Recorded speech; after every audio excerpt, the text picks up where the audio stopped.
आपके साहब अक्सर स्टडी रूम में सो जाया करते थे?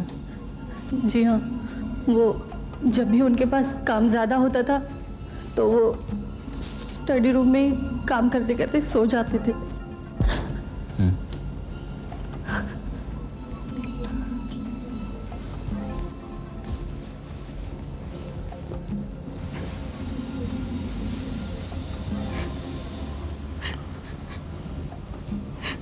कल शाम को तुम्हारे डैडी से मिलने को आया था? रघु। ये रघु कौन है? रघु से मेरी शादी होने वाली थी। मेरे डैडी ने हमारा रिश्ता तय किया था, लेकिन रघु ऐसा लड़का नहीं जैसे वो दिखता था, इसलिए पापा ने रिश्ता तोड़ दिया। लेकिन रघु अभी मुझसे शादी करने की जिद कर रहा है और कल शाम को इसी बात को लेके उसने मेरे डैडी को धमकी भी दिया। मुझे तो पक्का यकीन है उसने मेरे डैडी को। अपने आप को संभालो सुनो। रघु कहाँ मिलेगा इस वक्त? अब देखता मुझे स्नेहा से शादी करने से कौन रोक सकता है। Inspector Bakshi, crime branch. आप रघु हैं?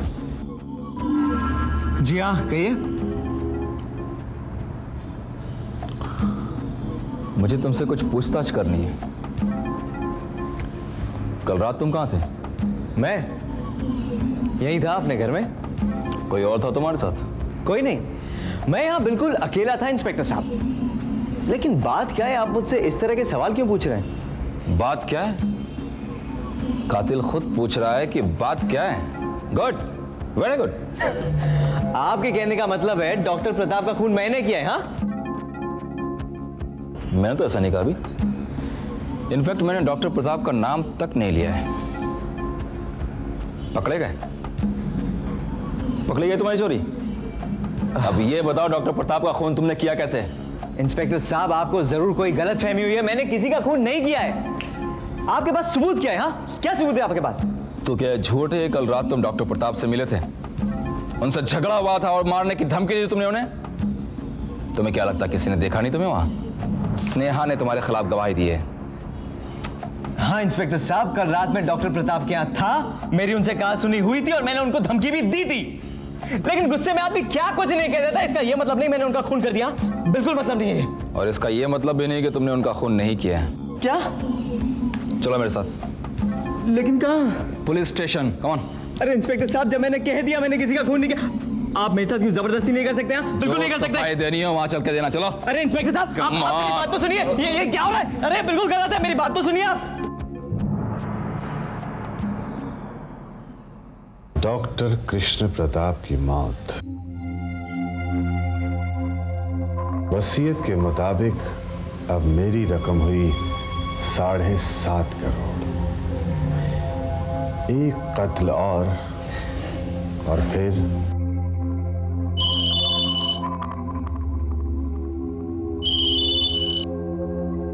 हेलो। अरे इंस्पेक्टर साहब, ये क्या कर रहे हैं आप? इंस्पेक्टर साहब, मैंने बोला मैंने किसी का खून नहीं किया, मैं बिल्कुल बेकसूर हूं। सर आप मेरी बात क्यों नहीं समझते? सर आप मुझे यूं गिरफ्तार नहीं कर सकते। सर मैं आपसे बोल रहा हूं, आप मुझे यूं गिरफ्तार नहीं कर सकते। सर मैंने किसी का खून नहीं किया है। सर आप मेरी बात तो सुनिए। सर मैंने किसी का खून नहीं किया है। सर मैं बिल्कुल बेकसूर हूं। सर मेरी बात तो सुनिए। सर मैं बेकसूर हूं। सर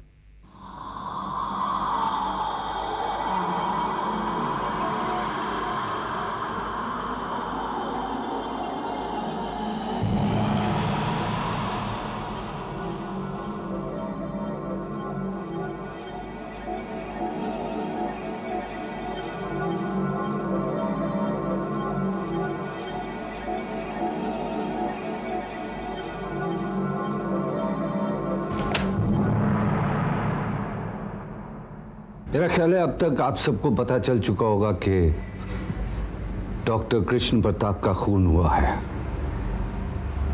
पता नहीं किसने ये घिनौनी हरकत की।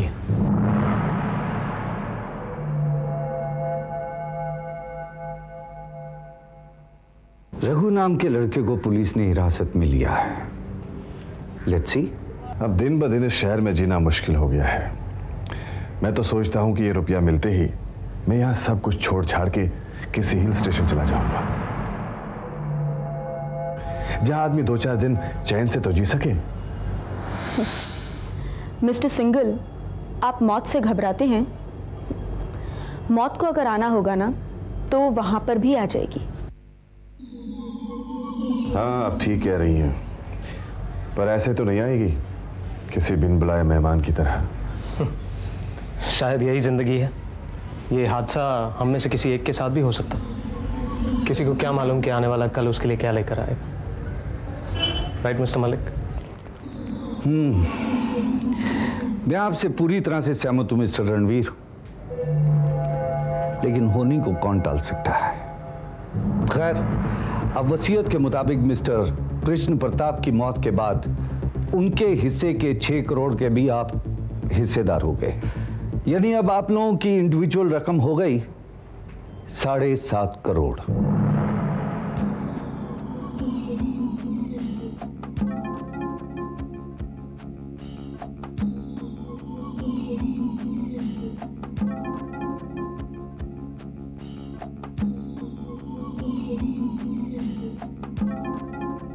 इंस्पेक्टर साहब, कुछ दिन पहले पापा के पास ये लेटर आया था।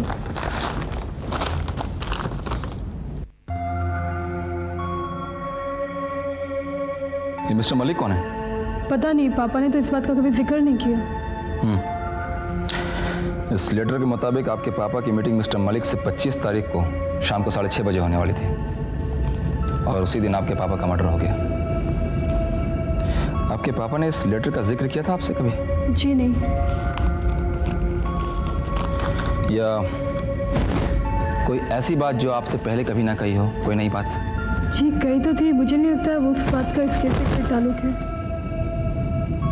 तब भी कौन सी बात थी वो मुझे ठीक 30 दिन बाद कुछ सरप्राइज देना चाहते थे।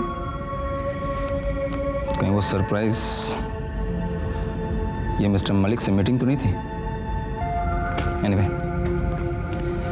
स्नेहा, रघु ने अभी तक जबान नहीं खोली अपनी, और इस लेटर ने इस केस को एक नया मोड़ दे दिया है। हो सकता है ये महज एक इत्तेफाक हो, और अगर ये मर्डर रघु ने किया है तो मेरे सामने ज्यादा दिन तक खामोश नहीं रह सकता वो।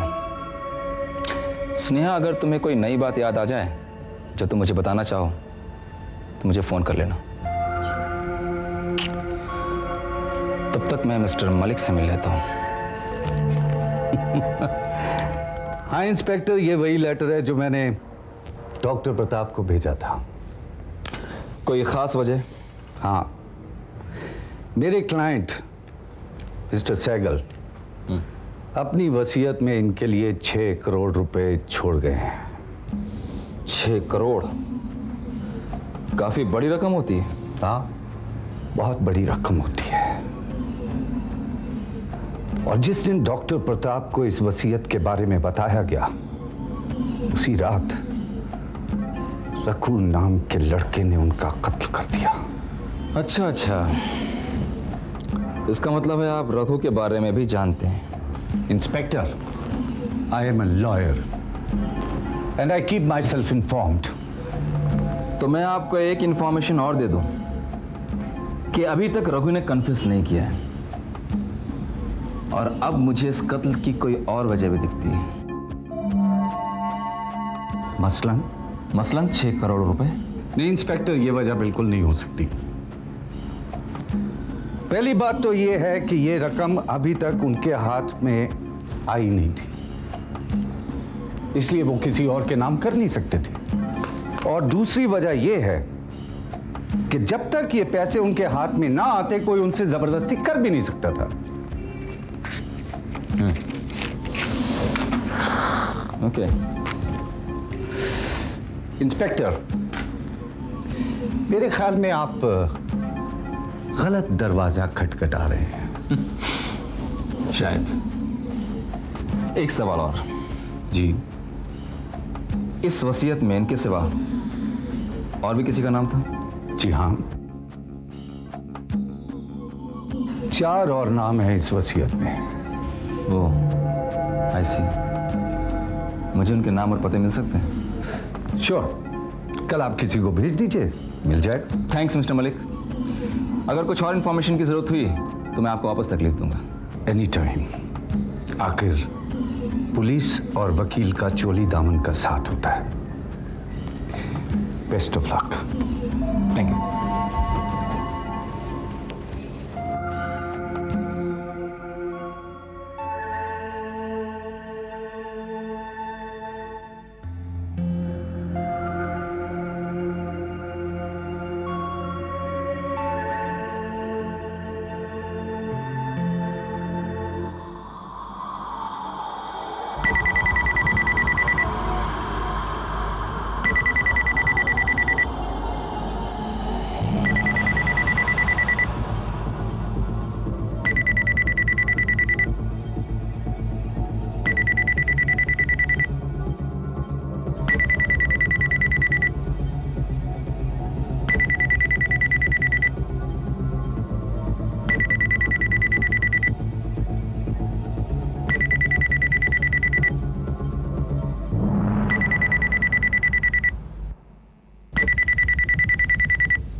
जी हाँ वरदान सेठ, हाँ 70% का इंतजाम हो चुका है, 30 का भी हो जाएगा।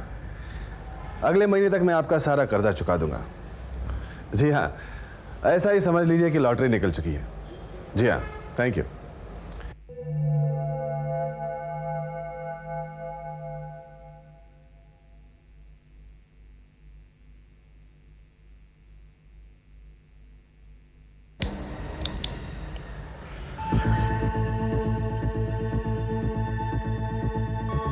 साहब, साहब, अरे साहब, साहब, साहब क्या हो गया आपको?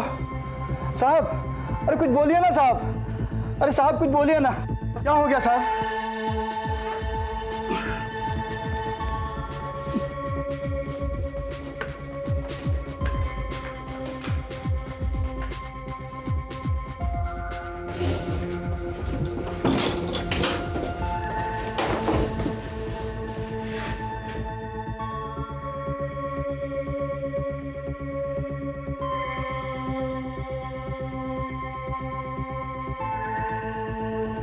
He is dead. मगर ये हार्ट अटैक नहीं हो सकता। मुझे कुछ गड़बड़ लग रही है। Send the body for postmortem.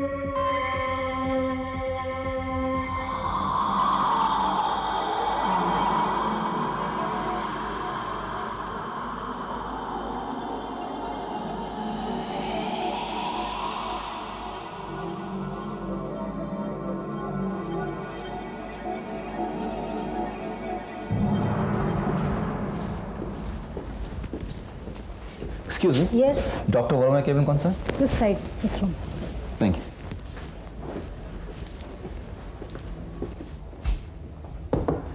Hello doctor Verma. आइए इंस्पेक्टर। कैसे हैं आप? बस प्लीज। मलिक साहब, आप यहाँ कैसे? खैरियत तो है?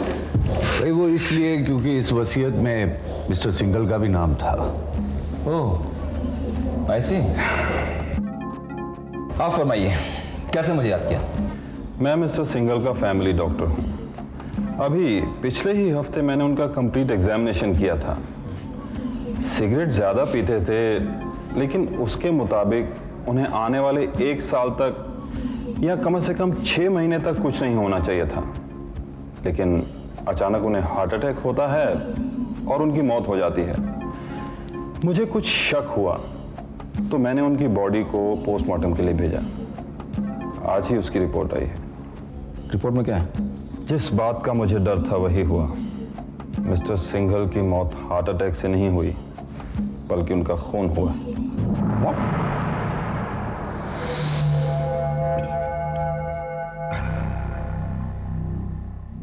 लेकिन कैसे?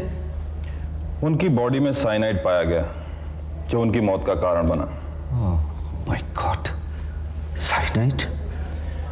मुझे ये समझ नहीं आ रहा कि उनकी बॉडी में साइनाइड आया कहां से, जबकि उनके नौकर की स्टेटमेंट के मुताबिक उन्होंने सुबह का नाश्ता भी नहीं किया था। मर्डर जिसने भी किया हो है बहुत चालाक। शायद आप ठीक कह रहे हैं।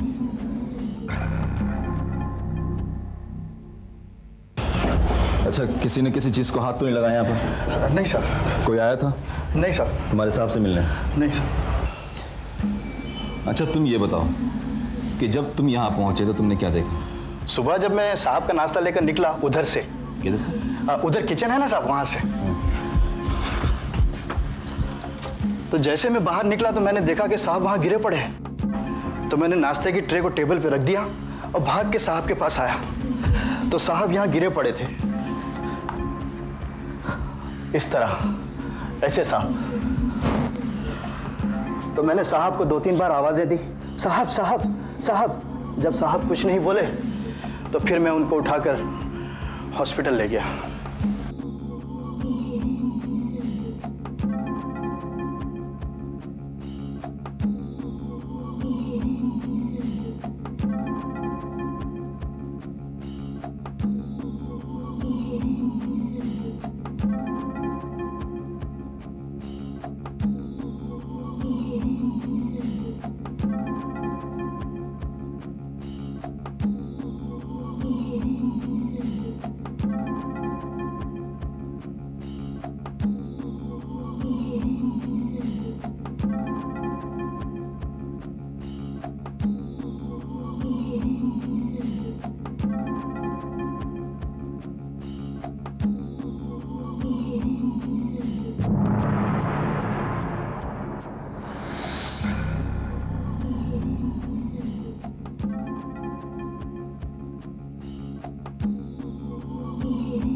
साहब, ये तो हमारे साहब का लाइटर है।